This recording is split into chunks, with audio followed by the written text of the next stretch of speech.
Hey everybody, I'm Jen Johnson and this is Thought by Thought Healing. Today I'm going to take a break from talking about the personality traits that can perpetuate chronic pain, and I'm going to talk about the bottom-up approach. We want to have the message from the brain to the body and the body to the brain to be on the same page. We want both of them to be saying safety. I am okay, I am safe, I am calm, I'm okay in this space. But right now, your body is probably in a perpetual cycle of producing these pain symptoms. And the last 3 weeks, we've been talking about the onion of chronic pain and looking at all the different layers of ways that the brain can cause this physiological, painful change and response in your bodies when perpetually activated is just horrible. But so we're changing that response, which to me is when I work with people, that is my goal, is to look at those things because that's incredibly powerful and long-standing. And to me, when I healed, it was mentally, emotionally, spiritually, and finally physically. And when we're looking at that onion of our thoughts and all the things that are causing the pain there, we get to kind of tackle 3 of these things all in one. And so there's just a lot of healing that comes from that. But there is another part of it, and that is looking at the bottom-up approach and interrupting the cycle of the sensations that we're having in our body, the physiological changes that are truly happening in your body. We do have some control in adjusting that while we are healing through this onion of change. So the example that I have is this orchid. So we are similar to an orchid. I think that our brain is like the roots, and then our body is like the stem, and the flower is in the leaves. And we can't, when it comes to pain, we can't just look at one body part. We can't look at just the petals. We can't just look at the hand. We have to look at all of us, who you are as a being, and look at how these things are communicating with each other, and interrupt that cycle and teach your brain and teach your body to operate in a different, new, healing, and healthy way. So, how do you do that? Well, to me, I like to name it and feel it. Those are the 2 things, and then we'll talk about things like meditation and breathing and whatnot. But these are the 2 important things right now. First, you want to imagine what would it feel like in your body if you had calm and peace and joy and peace that passes understanding, confidence. So name what you want to feel. Those to me kind of encompass safety. And then what does that feel like in the body? So for joy, to me, there's kind of a lightness and a flexibility and relaxation. When it comes to peace that passes understanding, there's a deep breathing. There's a oxygen that you can just feel is flowing through your body naturally. There's blood that's also flowing naturally through your veins that are signs of healing and health. When we're talking about confidence, there's a shoulders back and a head up. Another thing that's important for probably all of those is stomach. Your stomach being relaxed. Ladies, let your stomach be the size that it wants to be. We've had this messaging that in order to be perfect, we have to have this certain shape in the midriff. Let it go and just let your stomach be what it wants to be. That is allowing and interrupting the cycle of tension and shallow breathing. We want to interrupt that cycle and instead teach our bodies how to relax, how to be at peace, how to be calm and confident. And your body stance does matter. It does send a message to your brain in how you feel about yourself. And so that message is important.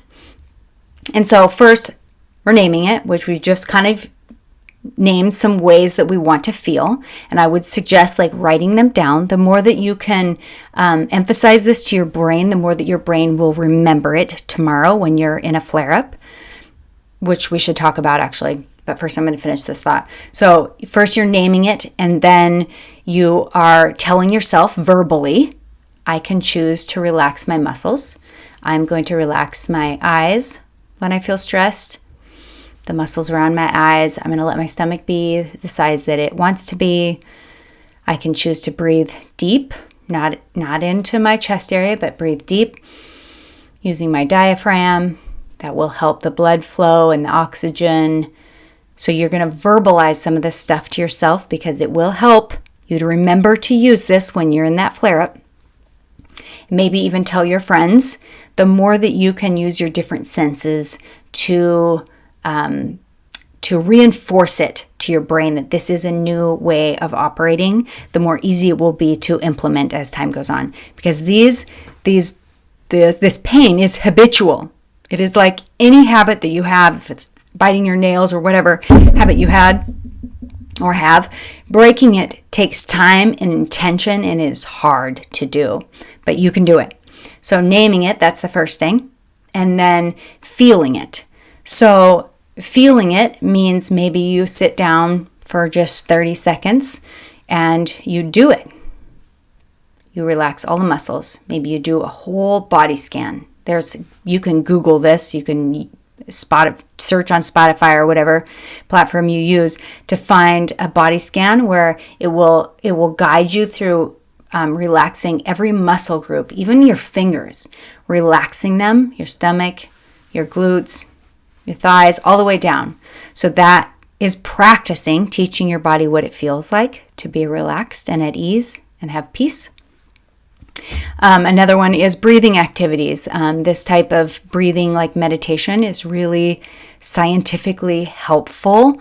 Our brains are always worrying about the past or the future, anxiety and fear. And so we want to give it a chance to calm down. And sometimes that breathing can be really helpful for the brain to calm down and also just teach your body how to breathe.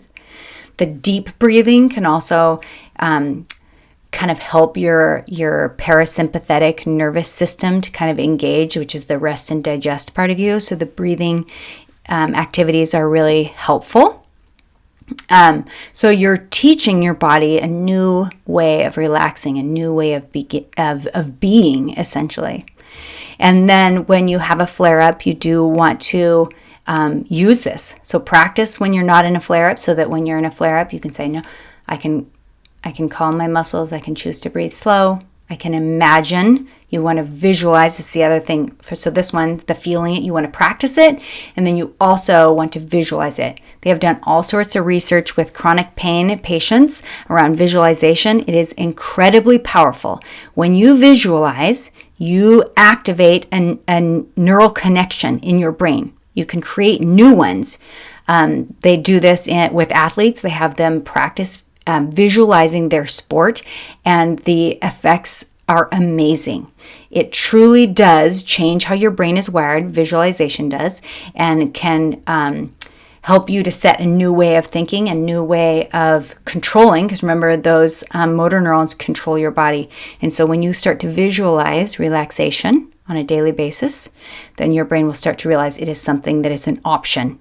And after those 63 days or whatever it is for it to become I think it's 21 days for the dendrite to make that connection, and then 42 more days to allow it to become a habit. So when you do that visualization, your brain will slowly realize, okay, this is an option for me. So I mentioned earlier something about a flare-up, and I remember when I was in a ton of pain, I would get so confused when people would say a flare-up because I was always in pain. So what are you talking about when this flare-up?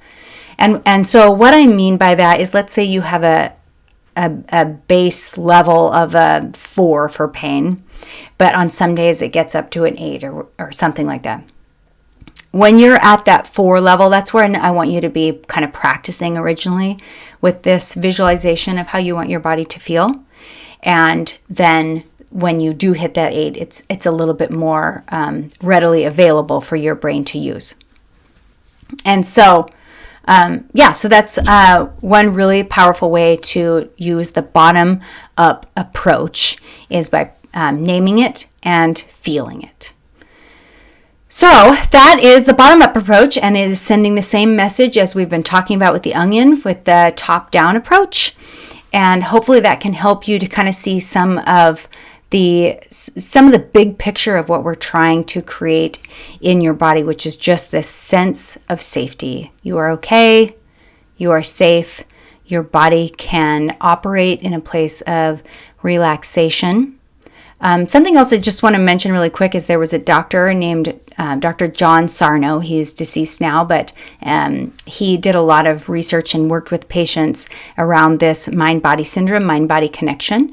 And I'm so thankful for him, for his work that he did. He did have a few things off about his science, but in general, he was right. And he coined the diagnosis for this TMS, tension myositis syndrome. Some people have jokingly said it means too much stress, but really what it meant is there's too much tension in the body, too much stress in the muscles themselves. And so we are taking an active approach in changing the muscle tension in our bodies. So thanks to Dr. John Sarno for all of his work in this area. Yeah, so that's all I really wanted to cover today. I hope that's helpful. If you enjoyed this episode, please like it. It does help me, and subscribe to my channel and check out my website, thoughtbythoughthealing.com. I have 2 courses you can take right now. One is pain reprocessing therapy, which really just looks at your relationship with pain. Kind of a few of the things that we talked about today are covered in that. And then I have a 7-session course, which is conquering chronic pain through science and the gospel. That definitely has a biblical bent to it. So thanks for watching, you guys. I will be back next week. Bye.